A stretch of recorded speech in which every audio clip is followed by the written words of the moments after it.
Good morning candidates. இன்னைக்கு நம்ம வந்து தமிழ்நாடு பொல்யூஷன் கண்ட்ரோல் போர்டு அதில் இன்டர்வியூ சம்பந்தமாக நாம் பார்க்க போகிறோம். இதில் வந்து முக்கியமாக என்ன சொல்லியிருக்கேன்னா, இதில் எதெல்லாம் பார்க்கணும்னா நீங்கள் தமிழ்நாடு pcb.gov.in அப்படின்னு ஒரு பக்கம் இருக்குது, அதில் போய் நீங்கள் பார்க்கலாம். அதுக்கு முன்னாடி நான் இந்த பக்கத்தை பார்த்தேன், careeraglasem.com. இது ரெக்ரூட்மெண்ட் ப்ரொசீஜர் பற்றி சொல்லியிருக்காங்க. இதில் வந்து என்ன சொல்லியிருக்காங்கன்னா, அதாவது நேம் ஆஃப் த சென்டர்ஸ், எங்கெல்லாம் சென்டர் அது இப்போ தேவையில்லை, முடிஞ்சு போச்சு, எக்ஸாம் முடிஞ்சு போச்சு, மார்க்கே உங்களுக்கு வந்தாச்சு. ஸோ உங்களுக்கு இப்போ என்ன தேவையான பாயிண்ட்னாக்க, இதில் வந்து முக்கியமாக என்ன சொல்கிறாங்க, இருங்க ஒரு நிமிஷம் வரேன். இதில் என்ன சொல்கிறாங்கன்னா, இந்த பாயிண்ட் தான் ரொம்ப முக்கியம். அதாவது interview for the post of assistant engineer, environment scientist, அப்புறம் அசிஸ்டண்ட்னாக்க ஜூனியர் அசிஸ்டன்ட்ஸ், அதுக்கு interview and skill test on typing for the post of typist. அதாவது இப்போ கிளரிக்கல் போஸ்ட்டுக்கு உங்களுக்கு இன்டர்வியூ வைக்கிறது கிடையாது, ஆனால் ஆஃபீஸர் போஸ்ட், அதாவது அசிஸ்டன்ட் இன்ஜினியர், என்விரான்மெண்ட் சயின்டிஸ்ட்டுக்கு இன்டர்வியூ இருக்கும். அசிஸ்டண்ட்டுங்கிறது வந்து ஜூனியர் அசிஸ்டண்ட், அவங்களுக்கு வந்து இந்த ஒன்லி டைப்பிங் டெஸ்ட் இருக்கலாம்.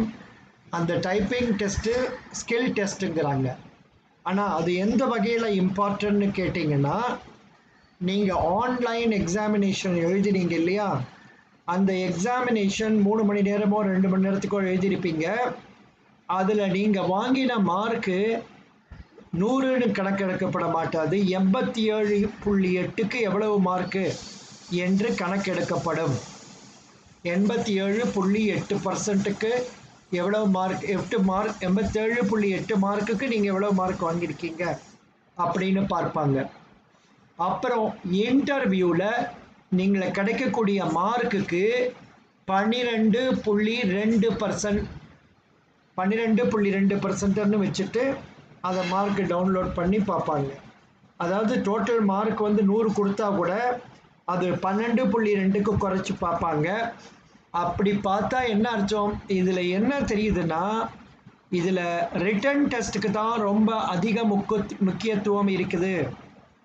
இன்டர்வியூவில் ஓரளவு தான் முக்கியத்துவம் இருக்குது. அதாவது பாஸ் மார்க் எதனாச்சும் வச்சுருக்கலாம், 40% அல்லது 35% வச்சுருக்கலாம். அப்படின்னா 12க்கு 4 மார்க்கு அல்லது 3 மார்க் வாங்கினா தான் உங்களுக்கு செலெக்ஷன்னு சொல்லலாம். அந்த மாதிரி மினிமம் மார்க் வாங்கினவங்களுக்கு இந்த டோட்டல் மார்க்கோட கூட்டி உங்களுக்கு க்ரைட்டீரியாக்குள்ளே வந்துச்சுன்னா, கட் ஆஃப்குள்ளே வந்துச்சுன்னா உங்களுக்கு நிச்சயமாக வேலை கிடைக்க வாய்ப்பு இருக்குது. நான் இந்த பக்கம் பார்த்தேன், அதுக்கப்புறம் இதையும் பார்த்தேன். இது வந்து என்னென்னா, Tamil Nadu pollution control board, Tamil Nadu pollution control board அப்படின்னு இருக்குது. ஸோ அதை பற்றி நம்ம வந்து முக்கியமாக தெரிந்து கொள்ள வேண்டும். தமிழ்நாடு பொல்யூஷன் கண்ட்ரோல் போர்டு, அதை பற்றி அது வந்து நீங்கள் என்ன பண்ணணும், முதல்ல ஹோம்ங்கிறதுல போய் பார்க்கணும். ஹோம்ங்கிறதுல போய் என்னெல்லாம் பாயிண்ட் கொடுத்துருக்குறாங்க அப்படிங்கிறத பற்றி நம்ம பார்க்கணும்.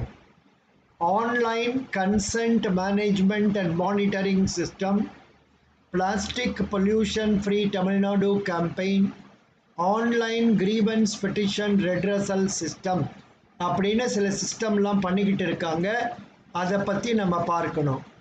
முக்கியமாக நமக்கு தெரிய வேண்டியது, திரு கேசி கருப்பண்ணன், அவர் யாருன்னா ஆனரபிள் மினிஸ்டர் ஃபார் என்விரான்மெண்ட்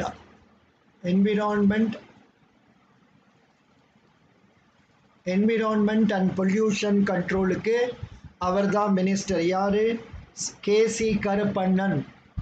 அப்புறம் சந்தீப் சக்சேனா என்பவர் யாருன்னா additional chief secretary to government, environment and forest department.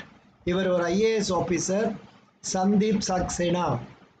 அதுக்கப்புறம் சேர்மன் யார் இப்போன்னு கேட்டிங்கன்னா ஏவி வெங்கடாச்சலம்.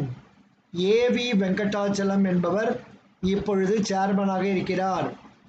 அப்புறம் மெம்பர் செக்ரட்டரி யாருன்னா விஜயபாஸ்கரன், பிஇ எம்பிஏ படித்தவர்.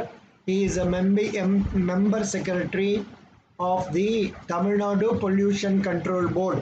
இதெல்லாம் தெரிஞ்சிருக்கணும்.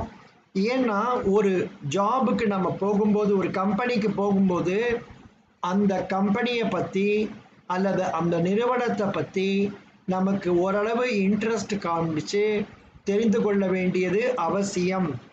அதனால் நீங்கள் இந்த தமிழ்நாடு pcb.gov.in இந்த பக்கத்தில் இருக்கக்கூடிய முக்கியமான பாயிண்ட்ஸ் எல்லாம் படித்து தெரிந்து கொள்ள வேண்டும். இதில் ஃபஸ்ட்டு கான்ஸ்டிடியூஷன் என்ன சொல்லியிருக்காங்க, கான்ஸ்டிடியூஷன் ஆஃப் டிஎன்பிசிபி. இது வந்து ஸ்டேட் கவர்மெண்ட்னால section 4 of water prevention and control of pollution act 1974 1974 form பண்ணப்பட்டது. இதில் ஒரு ஃபுல் டைம் சேர்மன் இருக்கார், 5 officials nominated by state government இருக்காங்க, 5% டு ரெப்ரசன்ட் லோக்கல் அத்தாரிட்டிஸ் இருக்காங்க, 3 non officials to represent interest of agriculture, fishery and industry or trade இருக்காங்க, 2 persons to represent the companies or corporation owned by the state government by a full member secretary. அந்த member secretary பேர் தான் நம்ம பார்த்தோம். இதுதான் constitution of Tamil Nadu pollution control board 1974 ஆண்டு form பண்ணப்பட்டது. இதனுடைய ஃபங்க்ஷன்ஸ் என்னன்னு கேட்டால் இதுதான் கொடுத்துருக்காங்க பாருங்கள். To plan a comprehensive programme for the prevention of control and abatement of water and air pollution.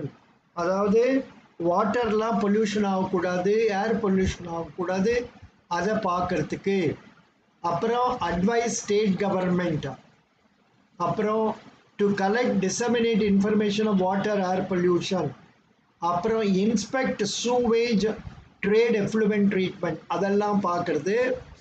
அப்புறம் இன்ஸ்பெக்ட் இண்டஸ்ட்ரியல் பிளான்ஸ், அதெல்லாம் சரியாக நடக்குதான்னு பார்க்குறதுக்கு. ஏர் பொல்யூஷன் கண்ட்ரோல் ஏரியா பார்க்குறதுக்கு. Economically viable treatment technology for sewage and trade எஃப்ளூவன்ஸ், அதாவது கம்பெனிஸ்லேருந்து வெளியே வரக்கூடிய கழிவுகள் அல்லது சூவேஜ் இதெல்லாம் எப்படி எக்கனாமிக்கலாக க்ளீன் பண்ணுறது அப்படிங்கிறது.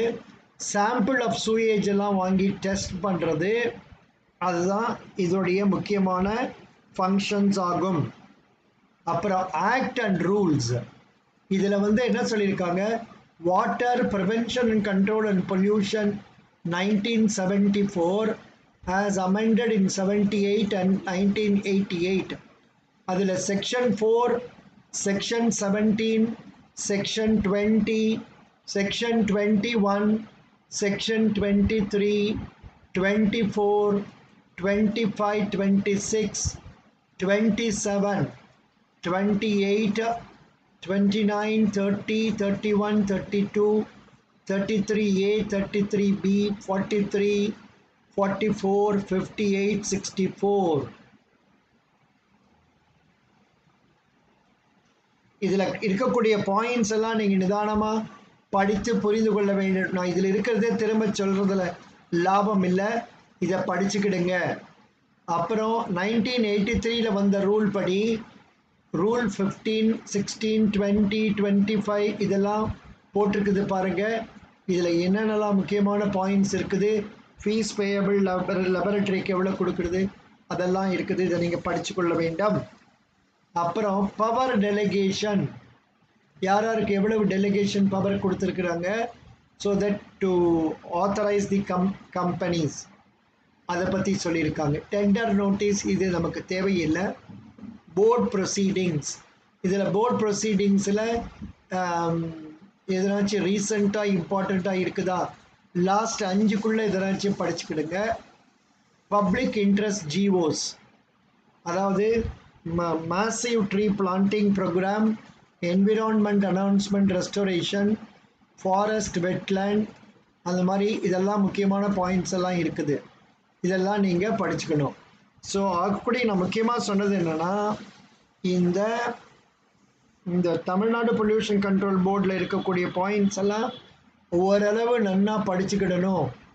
அப்புறம் இந்த பாயிண்ட் ஒன்று கொடுத்துருக்காங்க பாருங்கள், தமிழ்நாடு டிஎன்பிசிபி அண்ட் யூ, இதில் ஒரு 200 பக்கத்துக்கு மேலே கொடுத்துருக்குறாங்க. இதில் நீங்கள் பார்க்கணும், தமிழ்நாட்டின் முதலமைச்சர் யார்? கே பழனிசாமி. அப்புறம் கருப்பண்ணன் யார்? சுற்றுச்சூழல் துறை அமைச்சர். அப்புறம் Shambhu Kallolikar IAS principal secretary environment forest government of Tamil Nadu. அப்புறம் வெங்கடாச்சலம் யார்? Chairman of Tamil Nadu pollution control board. T Sekar யார்? Member secretary. இதெல்லாம் முன்னாடியே சொன்னது தான். இதை வந்துட்டு இதில் what is the vision of Tamil Nadu pollution control board, அது இங்கே கொடுத்துருக்குறாங்க பாருங்கள். விஷன் என்ன சொல்லியிருக்காங்க? ரொம்ப சின்னதாக கொடுத்துருக்காங்க, மனப்பாடம் பண்ணிக்கிடுங்க. To forge partnership with the stakeholders for responsible and sustainable development. To forge partnership with the stakeholders for responsible for sustainable டெவலப்மெண்ட்னா என்னென்னா, நம்ம ஜென்ரல் மினரல்ஸை யூஸ் பண்ணணும், வாட்டரை யூஸ் பண்ணணும். ஆனால் அது நமக்கு அப்புறம் வரக்கூடிய பாப்புலேஷனுக்கு உபயோகமாக இருக்கிற மாதிரி வச்சுட்டு போகணும். அதுதான் சஸ்டைனபிள் டெவலப்மெண்ட். இதில் என்விரான்மெண்ட் லெஜிஸ்லேஷனை பற்றி சொல்லியிருக்காங்க. இதுக்கு இந்த ஆஃபீஸருக்கு இன்டர்வியூக்கு அட்டன் பண்ணுறவங்க மட்டும் நல்லா டீட்டெயிலாக படிச்சுக்கிடுங்க, உங்களுக்கு தேவைப்படும். அதாவது யார்? என்விரான்மெண்ட் சயின்டிஸ்ட், அசிஸ்டன்ட் இன்ஜினியர்ஸ், அவங்கெல்லாம் நீங்கள் டீட்டெயிலாக படிச்சுக்கணும் தம்பிகளா, நல்லா படிச்சுக்கிடுங்க. ஓகேயா? அதுக்கப்புறம் அதாவது மானிட்டரிங் ஆஃப் இண்டஸ்ட்ரீஸ். உங்களுக்கு அந்த ஃபேமஸ் கேஸ் எது ஞாபகம் வரும்னாக்க, தூத்துக்குடியில் அந்த கம்பெனியை மூடினாங்க இல்லையா, அதுதான். அது அந்த கம்பெனி பேர் பற்றி கேட்கலாம். அப்புறம் அதில் என்ன ப்ராப்ளம் ஆச்சு அப்படின்னு கேட்கலாம். அப்புறம் இவங்களுடைய பேர் என்ன, நம்ம தமிழ்நாடு பொல்யூஷன் கண்ட்ரோல் போர்டு எங்கெங்கெல்லாம் ஆஃபீஸ் இருக்குது அப்படிங்கிறது சுற்றி சொல்கிறாங்க. சென்னை, வெள்ளூர், சேலம், கோயம்புத்தூர், திருச்சி, மதுரை, திருநெல்வேலி. டிஸ்ட்ரிக்ட் ஆஃபீஸ் அம்பத்தூரில் இருக்குது, சென்னையிலேயும் இருக்குது, கும்மிடிப்பூண்டியில் இருக்குது, மறைமலை நகர், ஸ்ரீபெரும்புதூர், திருவள்ளூர், அப்புறம் தர்மபுரி, ஹோசூர், திருவண்ணாமலை, வாணியம்பாடி. எங்கெல்லாம் இண்டஸ்ட்ரீஸ் அதிகமாக இருக்குதோ அங்கே இருக்கும். வேலூர், விழுப்புரம், ஈரோடு, கரூர், குமாரபாளையம், பெருந்துறை, நாமக்கல், சேலம், கோயம்புத்தூர், அப்புறம் திருப்பூர், உதகமண்டலம், அரியலூர், கடலூர், நாகப்பட்டினம், புதுக்கோட்டை, தஞ்சாவூர், திருச்சி, திண்டுக்கல், மதுரை, ராமநாதபுரம், சிவகங்கை, தேனி, நாகர்கோயில், தூத்துக்குடி, திருநெல்வேலி, விருதுநகர். அதை தவிர ஃப்ளையிங் ஸ்குவாட் இருக்குதா, திருப்பூரில் இருக்குது, ஈரோடில் இருக்குது. அப்புறம் என்விரான்மெண்ட் லெபரட்டரி இருக்குதா, சென்னையில் இருக்குது, வேலூரில் இருக்குது, சேலம், கோயம்புத்தூர், கடலூர், திருச்சிராப்பள்ளி, மதுரை, திருநெல்வேலியில் இருக்குது. என்விரான்மெண்ட் லெபரட்டரி அம்பத்தூர், திருவள்ளூர், அரும்பாக்கம், மறைமலை நகர், இந்த மாதிரி பல இடங்களில், வேலூர்லேயும் இருக்குது, கோயம்புத்தூரில், திருநெல்வேலி, எல்லா இடத்துலையும் இருக்குது. அதை பற்றி நம்ம தெரிந்து கொள்ள வேண்டாம். அப்புறம் இதில் இருக்கிறதெல்லாம் எல்லாம் படிக்கிறது போர் தான் அடிக்கும் தம்பிகளா, வேறு வழி இல்லை. இதை நீங்கள் ஓரளவு கிளான்ஸ் பண்ணிக்கிடுங்க. உங்களுக்கு முக்கியமான சோர்ஸ் இது தான். இதை நீங்கள் இப்போ முக்கியமாக படிச்சுக்கிடுங்க. உங்கள் ஊர் இப்போ இதில் என்னென்னா நல்லா இதில் என்னென்ன டாபிக்ஸ் இருக்குது, ஹெட்டிங்ஸ் என்னென்ன இருக்குதுன்னு பார்த்தீங்கன்னா அதை மட்டும் முதல்ல பாருங்கள். அதை பார்த்துட்டு அதிலேருந்து எது முக்கியமான பாயிண்ட்ஸ் இருக்குதுன்னு தெரிஞ்சுக்கிட்டு அதை மட்டும் நீங்கள் படிச்சிங்கன்னா கூட போதுமானது. அதாவது இங்கே பாருங்கள், Early Pollution Control Legislations, Environmental Protection Umbrella Act, அப்புறம் process related notification, waste management notification. அதாவது இப்போ பொல்யூஷன் எதனால் ஏற்படுது அப்படின்னு கேட்கலாம். பொல்யூஷன் எதனால் ஏற்படுது? Water pollution. வாட்டரில் வந்து நதியில் போய் நம்ம கழிவுகளை சேர்த்தா வாட்டர் பொல்யூட் ஆகிடும். அப்புறம் அதுபோல் ஏர் பொல்யூஷன், அதாவது ஒரு ஃபேக்ட்ரியிலேருந்து ஸ்மோக்கெல்லாம் வெளியில் விட்டால் அது ப்ராப்ளம் ஆகிடும். அப்புறம் காடுகளை குறைச்சா அதனால் ப்ராப்ளம் ஆகும். அந்த மாதிரிலாம் சொல்லியிருக்காங்க. இதில் இண்டஸ்ட்ரியை வந்து கிளாஸிஃபை பண்ணியிருக்காங்களாம், ரெட்டு, ஆரஞ்சு அப்படின்னு. அதாவது எதிலிருந்து உங்களுக்கு பொல்யூஷன் சீக்கிரம் நடக்கலாம், அதிகமாக நடக்கலாம் அப்படின்லாம் வச்சுருக்காங்க. அதை பார்த்துட்டு அவங்க இன்ஸ்பெக்ஷன் பண்ணுறது 3 மாதத்துக்கு ஒரு வாட்டி, 6 மாதத்துக்கு ஒரு வாட்டி அந்த மாதிரி பண்ணுறாங்க. அதுக்கப்புறம் மிஸ்சலேனியஸ் வந்து கேர், ஏர் சென்டர், வாட்டர் எல்லாமே இதுதான். காற்று, வாட்டர் தான் முக்கியம். இதுதான் முக்கியமான பொல்யூஷன். அதை பற்றி பார்க்குறாங்க. என்விரான்மெண்ட் காம்பன்சேஷன் அதெல்லாம், அதாவது list of important NGT cases. இப்போ உங்களுக்கு தெரிஞ்சிருக்கும், அண்மையில் ஒரு வேலூர்லேயோ என்னமோ ஒரு பொல்யூஷன் கண்ட்ரோல் ஆஃபீஸர் வந்து ஒரு தவறு பண்ணி நிறைய பணம் சேர்த்துட்டு அவர் அரெஸ்ட் கூட பண்ணினாங்க. ஸோ இது எதை சொல்லுதுன்னா, இந்த பொல்யூஷன் கண்ட்ரோல் போர்டு எவ்வளவு சக்தி வாய்ந்தது. அங்கே நீங்கள் பணியில் சேரப்போகிறீர்கள். சேரும்போது அதை நீங்கள் வந்து தவறுகள் செய்யாமல் இருக்குமாறு பார்த்து கொள்ள வேண்டும். உங்கள் மனதை கட்டுப்படுத்தி வேலை செய்ய வேண்டும் என்பதை நான் இங்கு சொல்லி, உங்கள் இன்டர்வியூவில் என்னெல்லாம் எதிர்பார்க்கலாங்கிற பாயிண்ட்டை சொல்கிறேன், நோட் பண்ணிக்கோங்க. நம்பர் 1, இன்டர்வியூ டேட் என்றைக்குன்னு தெரிஞ்சுக்கிடுங்க. தெரிஞ்ச பிறகு எத்தனை டைம் தெரிஞ்சுக்கிடுங்க. எப்படி நடத்துகிறாங்க, நேரையா அல்லது வீடியோவில் நடத்துகிறாங்களான்னு தெரிஞ்சுக்கிடுங்க. அப்புறம் அதுக்கு வேணுங்கிற டாக்குமெண்ட்ஸ் எல்லாம் ரெடியாக எடுத்து வச்சுக்கோங்க. அவங்க இன்டர்வியூ கால் லெட்டர்லேயே சொல்லியிருப்பாங்க இதெல்லாம் நீங்கள் கொண்டு வரணும்னு. அந்த டாக்குமெண்ட் எல்லாம் ரெடி பண்ணிக்கோங்க. ஃபோட்டோஸ் ரெடி பண்ணிக்கோங்க. அப்புறம் நீங்கள் சர்டிஃபிகேட் ரெடி பண்ணிக்கோங்க. அதுக்கப்புறம் என்ன பண்ணணுன்னாக்க, அதாவது அதில் என்னெல்லாம் முக்கியமோ எல்லாத்தையும் ரெடியாக வச்சுட்டு, டிகிரி சர்டிஃபிகேட், மார்க் சர்டிஃபிகேட் எல்லாத்தையும் வச்சுக்கோங்க. அப்புறம் ஆதார் கார்டு, அப்புறம் பேன் கார்டு எல்லாம் வச்சுக்கோங்க. அதுக்கு பிறகு டிரைவிங் லைசன்ஸ் எல்லாம் வச்சுக்கிட்டீங்களா? எல்லாம் பேக் பண்ணிக்கிட்டீங்க இல்லையா? சரி, இப்போ என்ன பண்ணணும் நெக்ஸ்ட்டுனா, நீங்கள் இன்டர்வியூக்கு போகிற அன்றைக்கி டைம் பார்த்துக்கிடுங்க. எந்த இடத்துல இன்டர்வியூ நடக்குதுன்னு தெரிஞ்சுக்குங்க. அப்போ அந்த இடத்துல இன்டர்வியூக்கு போகிறதுக்கு எப்படி போகிறதுன்னு தெரிஞ்சுக்கோங்க. ஏன்னா புதிய இடத்துக்கு போகணுன்னா அங்கே போய் மிஸ் பண்ணிட்டீங்கன்னா கஷ்டம். அதை ஃபெமிலியர் ஆகிக்கோங்க. எல்லோரும் தமிழ்நாடுக்குள்ளே தான், உங்களுக்கு ப்ராப்ளம் இருக்காது.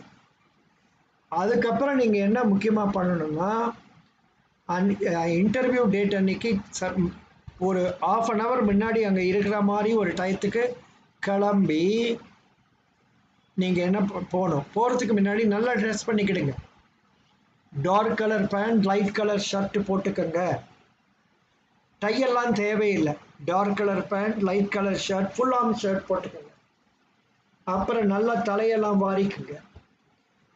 அப்புறம் நல்லா ஃப்ரெஷ்ஷாக இருக்கணும், அந்த மாதிரி பார்த்துக்கிடுங்க. இந்த ஜெனரேஷனில் நீங்கள்லாம் பவுடர் போடுறதில்ல, அதனால ப்ராப்ளம் இல்லை. உங்களுக்கு மனசுக்கு எப்படி திருப்தியோ அது மாதிரி போட்டுக்கணும். அதுக்கப்புறம் தம்பிகளா, இன்கேஸ் ஆஃப் விமன், அவங்க என்ன பண்ணணும், churidar, dark colour churidar, light colour மேலே போடுறது டாப்ஸ் எல்லாம் போட்டுட்டு, அண்ட் தலையெல்லாம் நல்லா கோம் பண்ணிவிட்டு, யூ மஸ்ட் ப்ரெசன்ட் நைஸ்லி. அது பொட்டு வைக்கிறது ரொம்ப பெரிய பொட்டு வைக்க வேண்டாம், ரொம்ப தமாத்துண்டு பொட்டும் வைக்க வேண்டாம். ஒரு மாதிரி மீடியம் சைஸ் பொட்டு வச்சுக்கிடுங்க. அப்புறம் கண்ணுக்கு மை போட்டிங்கன்னா ரொம்ப கிளாரிங்காக தெரிகிற மாதிரி போட வேண்டாம். அப்புறம் காது அல்லது இதுக்கு அணிகலன்கள் நீங்கள் தான் போட்டிங்கன்னா, போடக்கூடாதுங்கிறது இல்லை, சின்னதாக இருக்கட்டும், ரொம்ப பெருசு வேண்டாம். மாலை அதான போட்டிங்கன்னா கூட சின்னதாக இருக்கட்டும், ரொம்ப பெருசாக வேண்டாம். அப்புறம் கான்ஃபிடெண்ட்டாக போங்க. உங்கள் துப்பட்டாவை வந்து நல்லா பின் பண்ணிட்டு போங்க, அது பறக்கிற மாதிரி இருக்கக்கூடாது. டாக்குமெண்ட்ஸ் எல்லாம் வச்சுக்கிடுங்க. நீங்கள் டாக்குமெண்ட்ஸ் எல்லாம் காமிப்பீங்க. காண்பிச்ச பிறகு அந்த டாக்குமெண்ட்ஸை எடுத்துக்கிட்டு நீங்கள் வந்து உள்ளுக்குள்ளே போவீங்க. ஸோ உங்கள் தொடை மேலே, அதாவது லேப் மேலே வச்சுட்டு நீங்கள் இன்டர்வியூ அட்டன் பண்ணணும். நீங்கள் இன்டர்வியூ அட்டன் பண்ணும்போது இன்டர்வியூ பேனலில் 3 பேர் இருக்கலாம், 4 பேர் இருக்கலாம், 5 பேர் இருக்கலாம், எவ்வளோ பேர் இருப்பாங்கன்னு தெரியல. அதை வேணால் நீங்கள் ஒன்று பண்ணுங்க. அதாவது தமிழ்நாடு பொல்யூஷன் கண்ட்ரோல் போர்டு பக்கத்தில் இருந்துச்சுன்னா யாரென்னாச்சும் தெரிஞ்சவங்க இருந்தாங்கன்னா அவங்கக்கிட்ட கூப்பிட்டு தெரிஞ்சுக்கோங்க. இந்த மாதிரி அசிஸ்டன்ட் இன்ஜினியருக்கு இதுக்கெல்லாம் வந்து எவ்வளோ பேர் இன்டர்வியூ பண்ணுவாங்க அப்படின்னு தெரிஞ்சுக்கிறது தப்பு இல்லை. என்விரான்மெண்ட் சயின்டிஸ்ட்க்கு எவ்வளோ பேர் பண்ணுவாங்கன்னு கேட்கலாம். அதை கேட்டு தெரிஞ்சு வச்சுக்கோங்க, ஒன்றுமே தப்பு கிடையாது. ஓகேயா? அதுக்கப்புறம் அதை தெரிஞ்சுக்கிட்டு நீங்கள் என்ன பண்ணுறீங்க, உங்களுக்கு வந்து ட்ரெஸ்ஸிங் சொல்லியாச்சு, ட்ரெஸ் ரெடி ஆயாச்சு, நீங்கள் உள்ளே போகிறீங்க, கான்ஃபிடெண்ட்டாக போகிறீங்க. எப்படி போகிறீங்க, நீங்கள் போயிட்டு பின்னாடி சேரில் அப்படி உட்காந்துட்டு 2 கையையும் அந்த ஃபைல் மேலே வச்சுக்கிட்டு ஒரு சிரிப்பு, பொன் சிரிப்பு சிரிக்கிறீங்க. பொன் சிரிப்பு சிரிக்கணும். அப்புறம் அவங்க வந்து ஒரு, அதாவது நீங்கள் உங்களுக்குள்ள பயம் இருக்கும், ஆனால் அந்த பயம் வெளியில் தெரியாத மாதிரி இருக்கணும். போய் சிரிங்க. முக்கியமாக முக்கால்வாசி கேள்வி, தம்பி எந்த ஊர்லேருந்து வரீங்க? ஓ, இதுதான் சொந்த ஊரா? நீங்கள் என்ன படிச்சீங்க தம்பி அப்படின்னு கேட்கலாம். அல்லது உங்களை பற்றி சொல்லுங்க அப்படின்னு கேட்கலாம். தமிழில் தான் இன்டர்வியூ இருக்கும், அதை பற்றி கவலைப்பட வேண்டாம். ஸோ நீங்கள் நல்லா ஆன்சர் பண்ணுங்கள். அப்படி ஒருவேளை அவங்க இங்கிலீஷில் கேட்டால் நீங்கள் இங்கிலீஷில் விடை சொல்ல வேண்டும். ஸோ அவங்க முக்கியமாக என்ன கேட்கலாம், அதாவது உங்களை பற்றி சொல்லுங்கள், உங்கள் ஃபேமிலியை பற்றி சொல்லுங்கள், உங்களுடைய ஊரை பற்றி சொல்லுங்கள், உங்கள் ஊரில் இருக்கக்கூடிய பொல்யூஷன் கண்ட்ரோல் ப்ராப்ளத்தை பற்றி சொல்லுங்கள், உங்கள் டிஸ்ட்ரிக்டில் இருக்கக்கூடிய ப்ராப்ளத்தை பற்றி சொல்லுங்கள், தமிழ்நாட்டில் மொத்தமாக இப்போ இருக்கக்கூடிய பொல்யூஷன் கண்ட்ரோல் ப்ராப்ளத்தை பற்றி சொல்லுங்கள், கேட்கலாம். ஸோ இதுக்கெல்லாம் நீங்கள் ஒரு மாதிரி ப்ரீஃபாக ஆன்சர் ரெடி பண்ணிக்கோங்க. நீங்கள் ஒன்றும் எக்ஸாம் எஸ்ஏ எழுத போகிறது இல்லை, ப்ரீஃபாக சொன்னால் போதுமானது. ப்ரீஃபாக சொல்லுங்க, அது போதும். ஓகேயா? புரிஞ்சிச்சா? குட். இப்போ என்ன பண்ணுறீங்க, அதாவது பொல்யூஷன் எங்கெங்கே இருக்குது அதெல்லாம் கேட்குறாங்க. அதாவது உங்களை பற்றி கேட்டாங்க, உங்கள் காலேஜை பற்றி கேட்கலாம் தம்பிகளா. உங்கள் காலேஜை பற்றி, எந்த காலேஜில் படிச்சீங்க, நீங்கள் ஏன் இந்த சப்ஜெக்ட் எடுத்து படிச்சீங்க, நீங்கள் ஏன் இந்த சப்ஜெக்ட் எடுத்து படிச்சீங்க, அதுக்கு ஏதாவது ஒரு கான்கிரீட் ரீசன் கொடுங்க.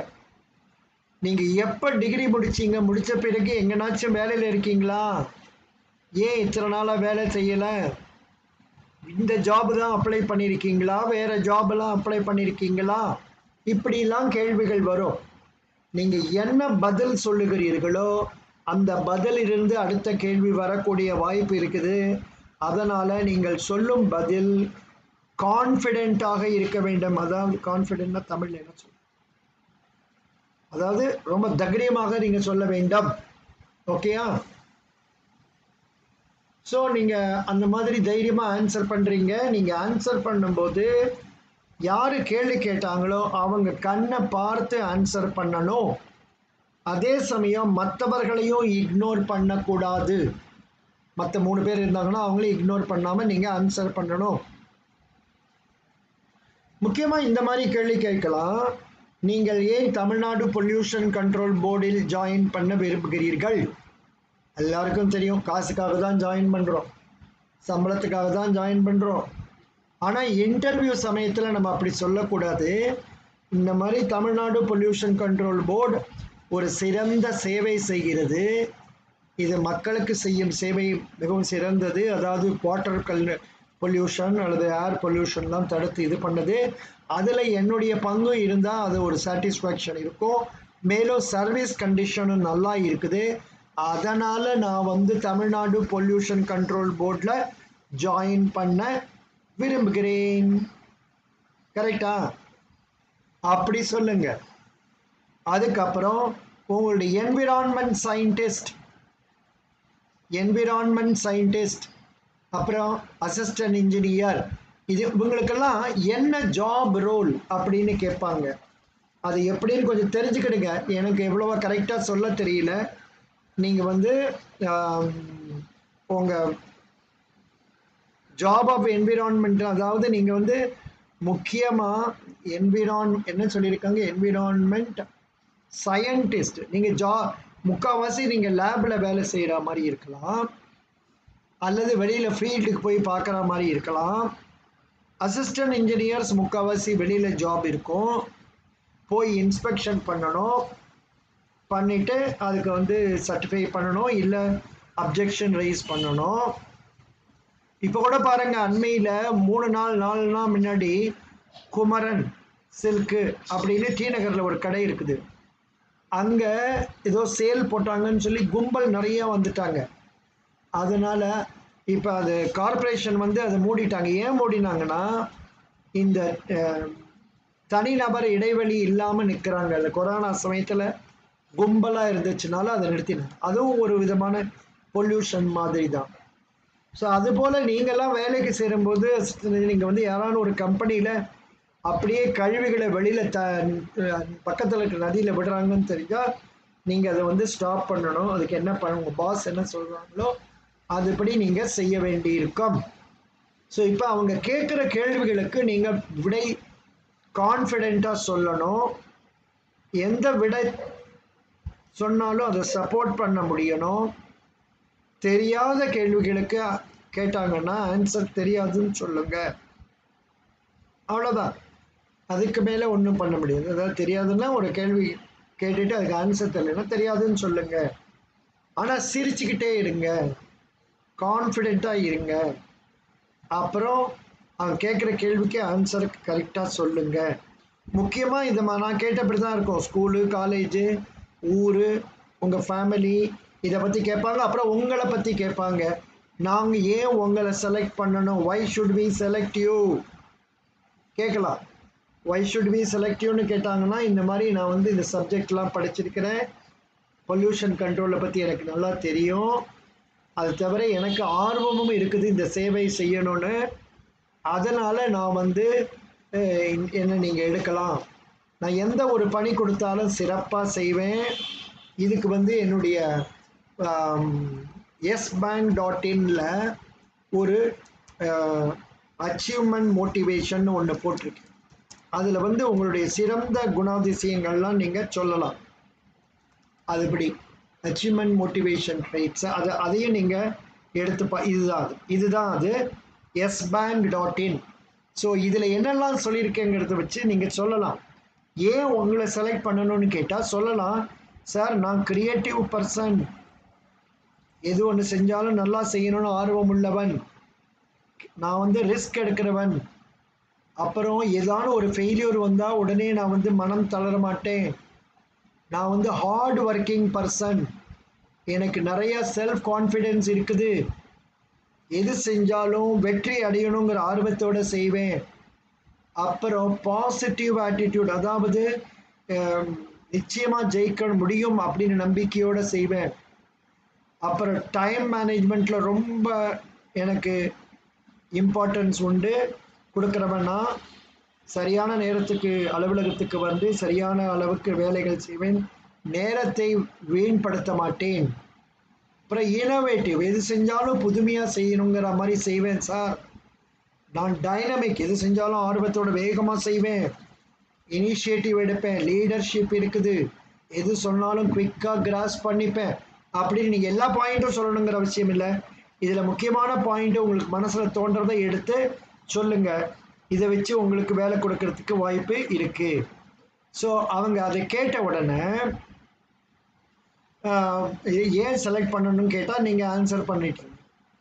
அதுக்கப்புறம் நீங்கள் உங்கள் டிகிரியில் என்னெல்லாம் சப்ஜெக்ட் படிச்சிங்க அதை பற்றி எதனாச்சும் கேள்வி கேட்கலாம். அதுக்கும் பொல்யூஷனுக்கும் சம்மந்தக்கூடிய கேள்விகள் கேட்கலாம். நீங்கள் தான் அந்த 220 பக்கம் புக்கு படிச்சிருக்கீங்க இல்லையா? எத்தனை பக்கம் அது? எத்தனை பக்கம் இருக்குது? நல்லா பெருசாக இருக்குதுப்பா. 300 பக்கத்துக்கு மேலே இருக்குது. என்விரான்மெண்ட் ரிலேட்டட் கேஸ் எல்லாத்தையும் நீங்கள் பார்த்து படிச்சிருக்கீங்க. அதனால் உங்களால் விட நல்லா சொல்ல முடியும். ஸோ அதனால் இப்போ என்ன வந்திருக்கோம், நீங்கள் ஆளுக்குள்ளே நுழைஞ்சிருக்கீங்க, உங்களை பற்றி சொல்லியிருக்கீங்க, என்விரான்மெண்ட் பற்றி சொல்லியிருக்கீங்க. அந்த ஸ்டேஜில் வந்து நீங்கள் இன்னும் மற்ற ஏதான கேள்விகள் கேட்டாங்கன்னா தைரியமாக ஆன்சர் பண்ணுங்கள். பண்ணிட்டு நீங்கள் வெளியில் வரும்போது வணக்கம் ஐயா அப்படின்னு ஸ்மைல் பண்ணிட்டு வெளியில் வரவும். அவ்வளவுதான். You are selected. That's all. Best wishes. வேறு ஏதாவது உங்களுக்கு சந்தேகம் இருந்ததுன்னா என்னோடய இமெயிலுக்கு நீங்கள் விடை கொஸ்டின் அனுப்புங்க. இந்த கேள்விக்கு எப்படி பதில் சொல்லணும் சந்தேகம் இருந்தால் கேளுங்க. 2-3 பேர் கேள்வி வந்தவுடனே சேர்த்து வச்சு நான் ஒரு வீடியோ போட்டு உங்களுக்கு சொல்லுகிறேன் அல்லது உங்களுக்கு இமெயில் அனுப்புகிறேன். புரிஞ்சுதா? அதுக்கப்புறம் என்ன பண்ணணும் தம்பிகளா? அதுதான் முக்கியமாக உங்களை ஒன்றும் பேங்கிங்கை பற்றியெல்லாம் கேட்க மாட்டாங்க, கவர்மெண்ட்டை பற்றியெல்லாம் கேட்க மாட்டாங்க. பட் ஜெனரலாக ஒரு இப்போலேருந்து நியூஸ் பேப்பர் படிக்க ஆரம்பிங்க. தமிழ்நாடு நியூஸ் பேப்பர், அதில் என்னென்ன நியூஸ் வருதுன்னு தெரிஞ்சுக்குங்க. அதுக்கும் பொல்யூஷனுக்கும் சம்பந்தம் இருந்தால் அதை பற்றி உங்களுக்கு பேச தெரிய வேண்டும். அவ்வளவுதான். இப்படி பண்ணிட்டீங்கன்னா ஜாப் உங்களுக்குத்தான். அப்புறம் இந்த வீடியோவை போடுவேன்னா இந்த வீடியோ கீழே கமெண்ட்ஸில் இந்த லிங்க் எல்லாம் கொடுக்குறேன். அதை நீங்கள் உபயோகப்படுத்தி கொள்ளுங்கள். நன்றி. வணக்கம்.